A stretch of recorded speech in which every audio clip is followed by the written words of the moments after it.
Hello दोस्तों, नमस्कार। आज मैं आपको पंचतंत्र में से सुनहरी गोबर की कथा सुनाने जा रही हूँ। सो ध्यान से सुनिए। एक बार की बात है, किसी शहर में एक बड़े से पेड़ पर एक पक्षी रहता था जिसका नाम था सिंदूक। सबसे चौंकाने वाली बात तो यह थी कि उस पक्षी का मल सोने में बदल जाता था।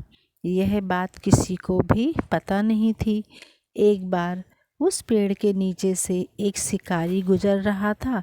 शिकारी उस पेड़ के नीचे आराम करने के लिए ठहरा।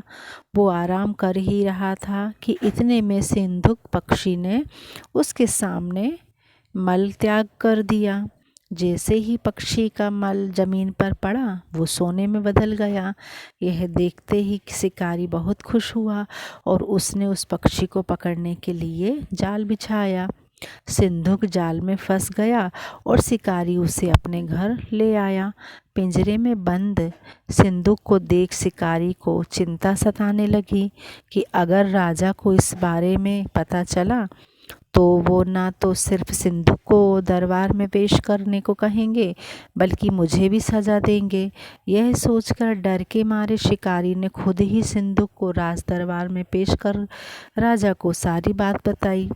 राजा ने आदेश दिया कि सिंदूक को सावधानी से रखा जाए और उसे अच्छे से खाना खिलाया जाए। ये सब सुनने के बाद मंत्री ने राजा को कहा, आप इस बेवकूफ़ शिकारी की बात पर भरोसा मत कीजिए। महाराज, कभी ऐसा होता है कि कोई पक्षी सोने का मल त्याग करे, इसलिए अच्छा होगा कि इसे आज़ाद करने का आदेश दे दें। मंत्री की बात सुनकर राजा ने चिड़िया को आज़ाद करने का आदेश दिया। सिंदूक उड़ते उड़ते राजा के दरवाजे पर सोने का मल त्याग करके गया।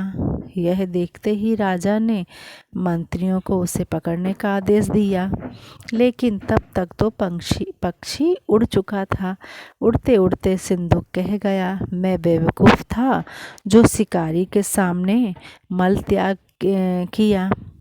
शिकारी बेवकूफ़ था जो मुझे राजा के पास ले गया। राजा बेवकूफ़ था जो मंत्री की बात में आ गया। सभी बेवकूफ़ एक जगह ही हैं। कहानी से सीख मिलती है कि कभी भी दूसरे की बातों में नहीं आना चाहिए और अपने दिमाग से काम लेना चाहिए। कहानी पसंद आए तो लाइक करिए। धन्यवाद।